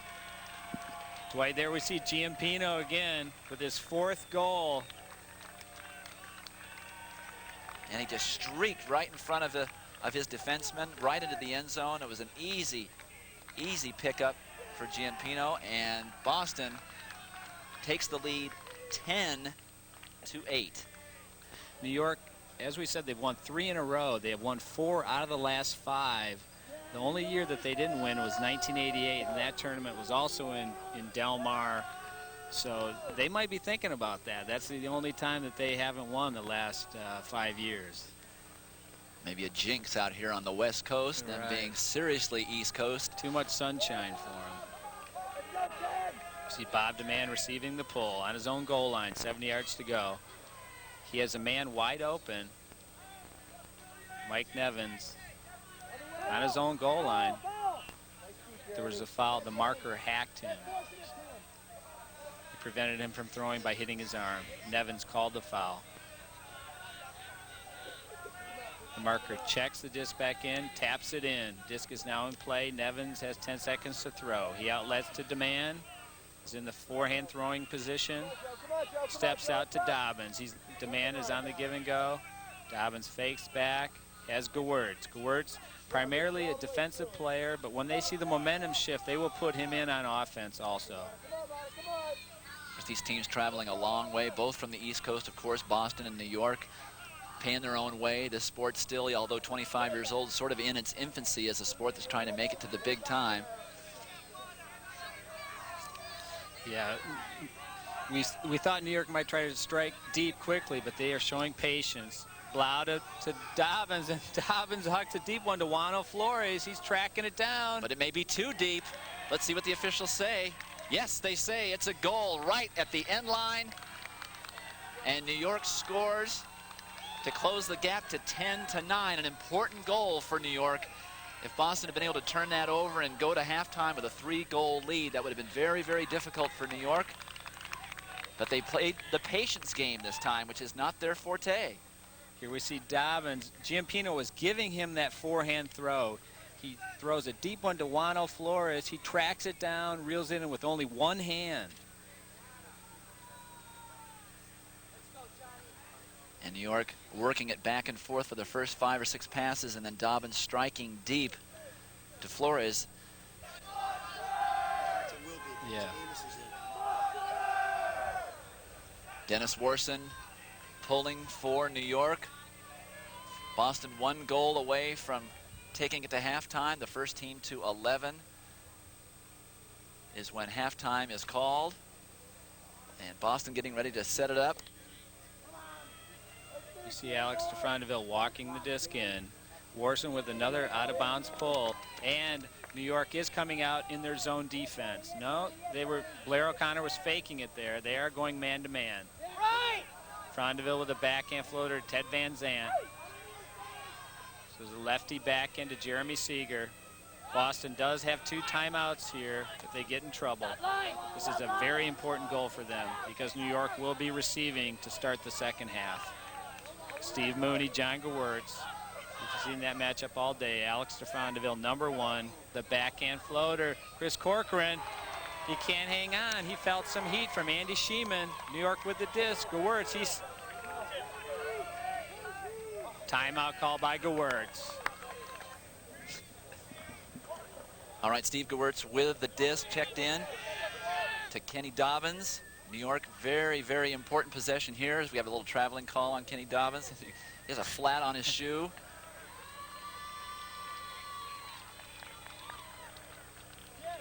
Of course, New York down to no timeouts, of course, with using 3 in this first half. Yeah, they have no timeouts, but they're in ultimate. There are equipment timeouts. Okay, pick it up when he checks the disc in, Ken. So that'll be Dobbins marked by Jim Perinella. Okay, Perinella checks the disc in. Kenny Dobbins on offense for New York. He's going for the big hammer to the end zone. And the official signals it's good. He was able to stay in bounds, and the score is tied at 10. That was unbelievable pass by Dobbins. I cannot believe he picked Warson out of the crowd there for that pass. That was unreal. We just see this upside down. It looked like he threw it up in the clouds. There's a rainbow, Dwight, and Warson toes the line, catches it one hand, and we see the big spike on Moons there. And Mooney thinks he gets away from Steve Gewirtz and then gets stung by the long hammer to tie the score at 10. And now the next goal will take us to halftime. And Dennis Warson set to pull for New York. He just had that fantastic catch in the end zone to tie the score here at 10. Steve Mooney going to receive in his own end zone and start the offense. He throws that left-handed backhand to Adam Phillips with a deep bomb. Jeremy Seeger, it's floating. It's up for grabs. We have Dobbins in their Blau. They're fighting for position. New York knocks it away.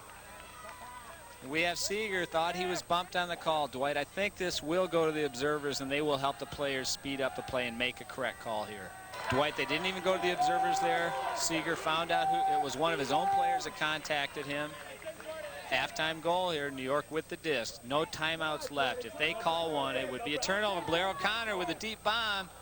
Dennis Warson, backhand, Andy Sheeman for the goal. And New York takes us to halftime, 11-10. And the turnover so very detrimental to Boston's effort here. They had been able to avoid it early in the first half, but they blew a two-goal lead, and now the momentum has swung to New York. They lead 11-10 as we go to half. On the replay, we see Dobbins break the mark, go through the thrower. Blair O'Connor huck a deep backhand. Boston defender just misses it to Warson with the lefty backhand to Andy Sheeman for the goal. Taken into halftime, 11-10, and New York will be receiving the pull to start the second half, so they have a huge advantage, not a huge advantage, but definitely an advantage. Let's go, let's go. O'Connor to Warson, nice easy backhand to Sheeman for the goal. Ready now for the pull to start the second half. Boston Commonwealth pulling to New York Ultimate. New York leading 11-10, and because of the flip in the beginning of the game, New York gets to receive the disc to start the second half.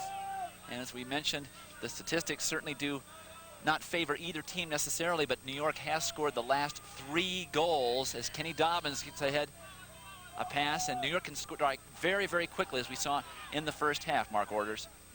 We saw Dobbins with the disc there, DeMann and Dobbins working the give and go. Dobbins had a player open upfield. Now we have Juano Flores with the disc, number 45, backhand to Mike Nevins, another backhand to Bob DeMann. He had Dobbins open but didn't see him. They're 5 yards out from scoring. He has Dobbins for the goal. And it is a goal.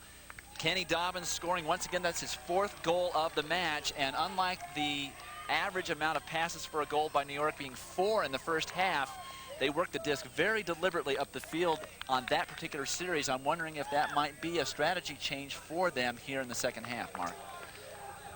I don't think so, Dwight. I think in that situation they felt the wind a little bit and they just wanted to be a little bit more patient. Here we see DeMann to Dobbins for the easy goal. Dobbins looked over to the observer to see the goal signal, and he's with the spike. Here again we see DeMann from the back angle. Nice forehand, easy goal to Dobbins. They isolated him on his man. They know Dobbins. You give him a couple chances to get open. He will get open for the goal. New York takes the lead 12-10. A couple of mental errors for Kenny Dobbins in the first half. He got the wind knocked out of him on one play, but he got his team together, told them that they didn't have the edge and they would have to work through it, and they scored the last 4 goals in a row in this national championship. So Boston Commonwealth is going to have to collect themselves. They're now down 12-10, and they have been scoreless in 4 straight scores by New York. So they've got to make something happen right here, or New York could start to run away with it. Yeah. Boston needs to answer this goal. It is very important. As we said, the score of last year's final was 21-13. New York has the ability to blow Boston out at any time. Boston must keep the game close.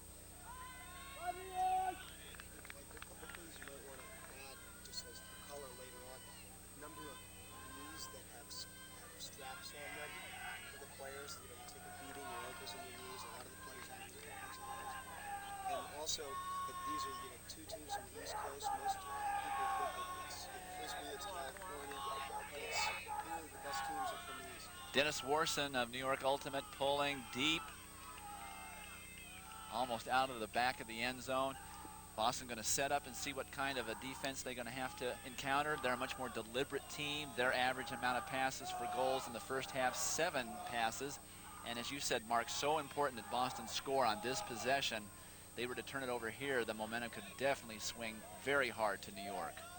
That's very important. We saw Steve Mooney throw that pass to Jeremy Seeger. Will be called back. One of the New York defenders, Dennis Warson, called a pick on Jeremy Seeger.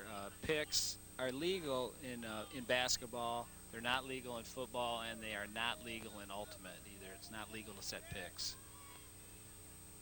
If you use somebody else to pick and get open, the disc will go back to the thrower. And that matchup again, John Gewurz and Steve Mooney, which we've seen all through the first half. Dennis McCarthy with the disc. Boston 60 yards out. They have a lot of field to work. It's a dump back. Nice diving attempt by Dave Blau. Scott Runkle with the disc. Now in his own goal line. They've gone 5 yards back, Dwight. They're just going backwards, Dwight. They need it. They need some help here. Forehand out. Saw a drive like this in the middle of the first half. Boston finally scored, but it did take about 17 passes in order to do it, and they've had 6 passes, and they're still in their own end zone. Steve Mooney to Jeremy Seeger, number 24. Covered tightly by Warson. There's a nice forehand. You will see Seeger extend very low on that forehand pass. Jim Parinello with the disc in the backhand throwing position. Throws backwards to Dennis McCarthy. He is not getting any cuts from downfield to help him. Boston likes to work the give and go. One guy will throw to the other guy. He will cut. They will try to hit him back. Seeger with the disc throws an upside down pass. Nice catch by John Axon. Throws a deep forehand to Joey Giampino on Walter. Joey Giampino uses his height mismatch there for the goal. And Boston, a very important score there to bring the score 12 New York, 11 for Boston, and they prevent New York from starting to pull away. On the replay, we see John Axon a Boston player that we did not expect to see play today. Huck a deep one to Giampino for his 5th goal. He has scored 5 of Boston's 11 goals. John Axon, who threw the goal, he tore one of his ligaments in his knee, but we can see it's heavily wrapped up, and he is trying to play, hopefully giving Boston an emotional lift.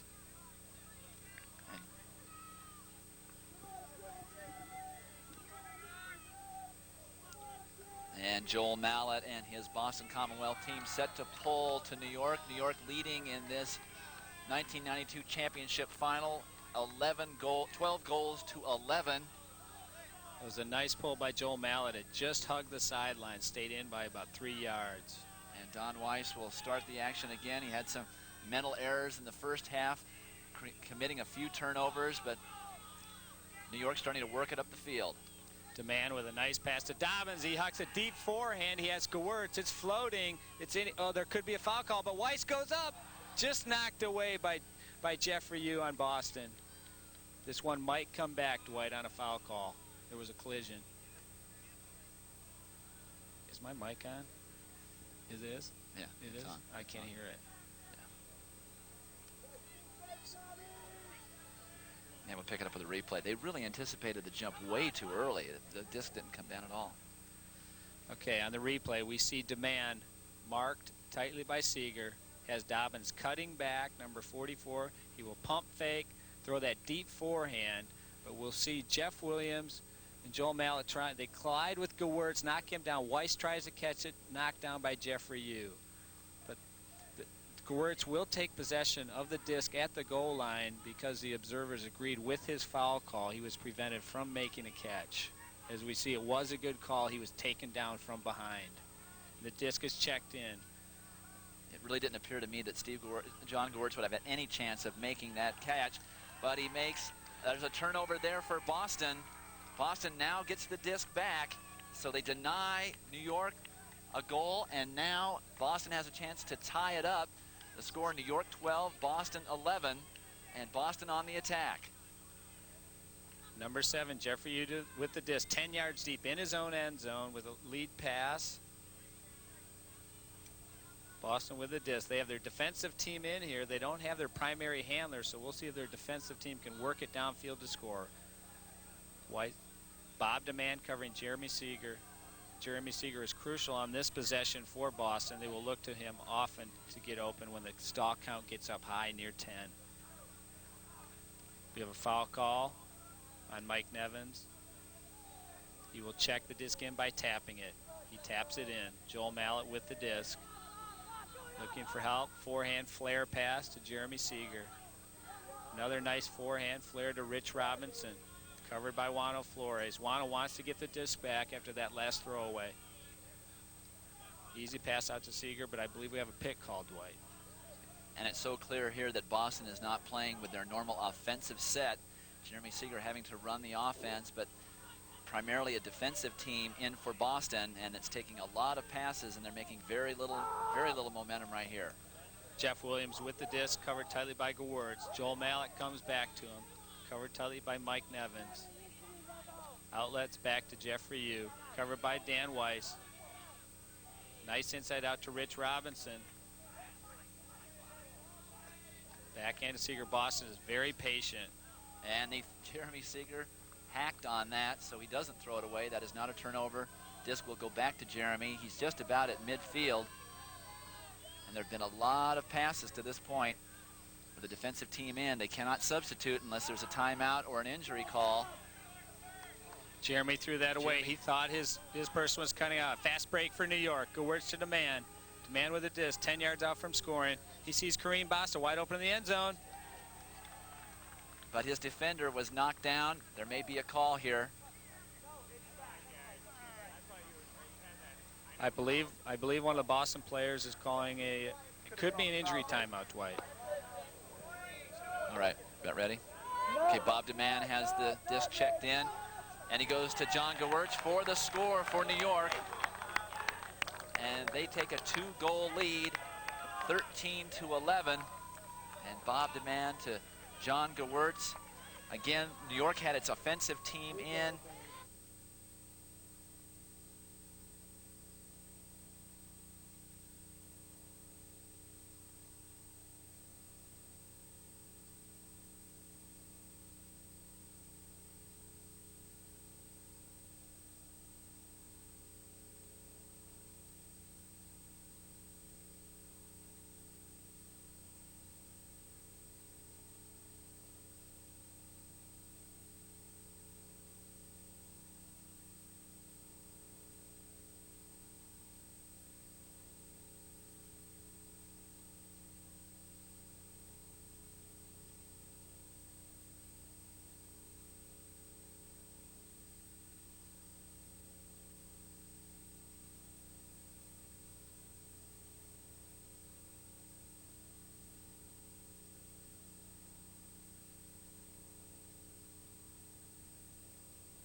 came in, the one that's been scoring the goals throughout this match, and John Gewurz likes it. We see Gewurz doing the end zone shuffle. That pass that we saw by Demand, we have not seen that today. That was a push pass where the player just pushes the disc with his hand. He doesn't really snap it, but he just pushes it. Dennis Warson for Ultimate New York with the pull to Boston Commonwealth. Boston down 2 goals, 13-11. They need to make something happen here. They can't have any more mental errors.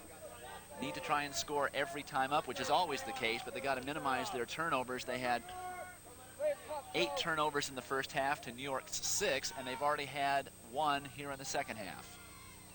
We see Giampino with the disc, marked tightly by Dennis Warson. Nice low forehand to John Axon. Axon with that left knee heavily taped. Had an anterior cruciate ligament injury earlier in pool play this week, but he's going after it. He's a key player for the Boston team. They love seeing him in there. Steve Mooney now marked by John Gewurz, not nearly as closely as he was in the first half. It's a nice underneath shovel pass by Steve Mooney to Scott Runkle, covered by Blau. Nice forehand flare pass to Adam Phillips. Boston's 20 yards out from scoring. Steve Moons with the disc. We see the matchup with Gewurz tightly in his face. Backhand to Phillips. Fakes forehand. He's in the backhand position. He dumps back. Blau with a nice block. He's taking off deep. Gewurz picks it up. He puts up a floater. Is it going to stay in? We see Blau and Runkle. Nice grab by Blau. Great concentration by Blau in the end zone. It looked like that was going to be picked off. And New York Ultimate takes a 3-goal lead. The score now 14-11. They have scored 6 of the last 7 goals. And it looks like New York may be starting to pull away.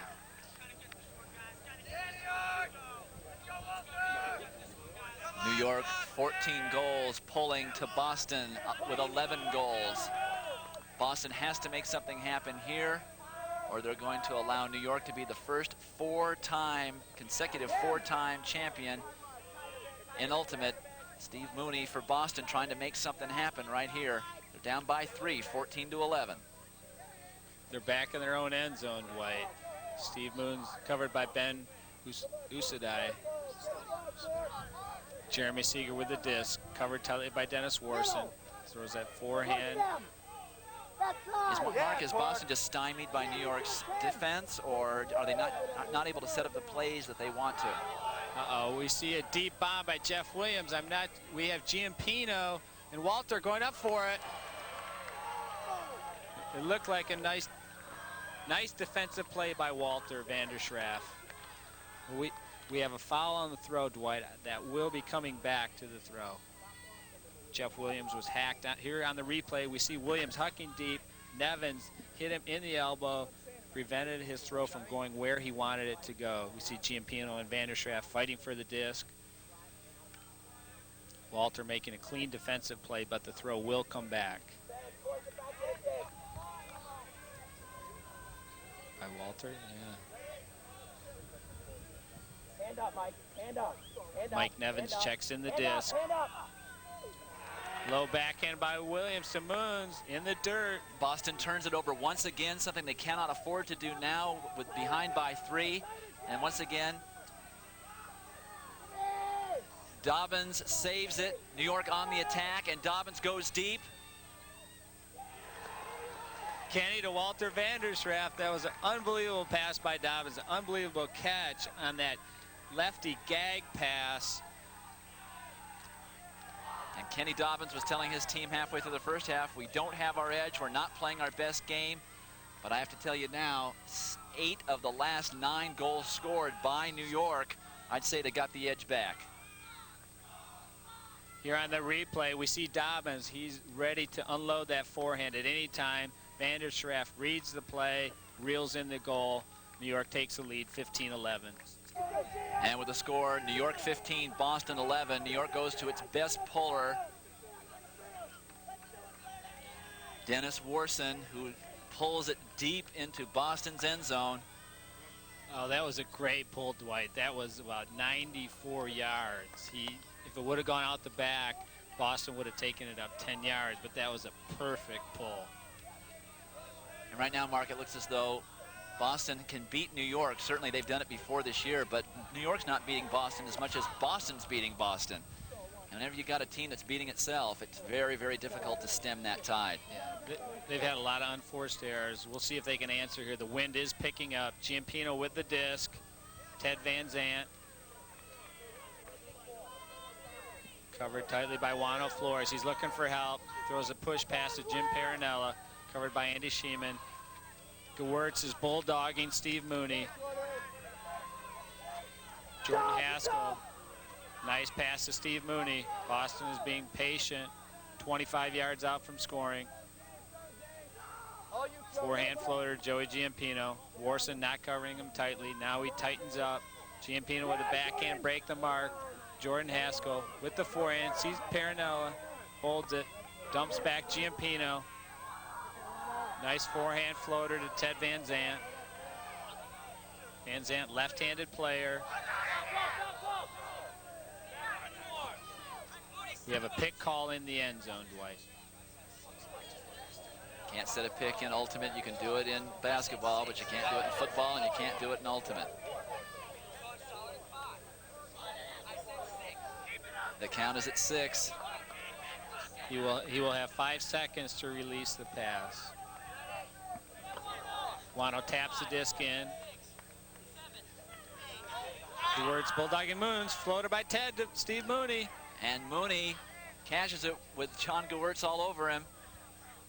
Not in. Right on the end line. He's 1 yard out from scoring. Ted Van Zandt had to throw that on 10, and that was his best throw. Just throw a pop-up overhead to Steve Mooney using the height advantage over Gewurz. He reels it in on the goal line. I'd say 6'6" against 5'10". That'll work. Yeah, we'll take that one. Steve Mooney. Gewurz taps it into Steve Mooney. Giampino with the disc, but we have a pick called. That one will probably go back to Steve Mooney. So back again to Boston, and Steve Mooney's right on the end line. On the replay, we saw Giampino put a nice juke on Warson. He bid on it. He was wide open, but that disc will come back. With pick call in the end zone, preventing the score. And Boston back down to where it's the most difficult to score, just about a yard from the end line. 5 Boston receivers in the end zone, and Mooney throws it away. Turnover to New York. Gewurz almost had him stalled out. He's wide open. Gewurz can feel this. Outlet to Blair O'Connor. Ben Usati with the disc, with a deep forehand pass. Cribber misread it. He thought he was going to come in on it. Ben Usati thought he was going to go deep. Boston gets another shot, Dwight. They almost were going to go down by 5. They need this one. It's a fortunate turn of events for Boston. They turn it over 1 yard from scoring their 12th goal.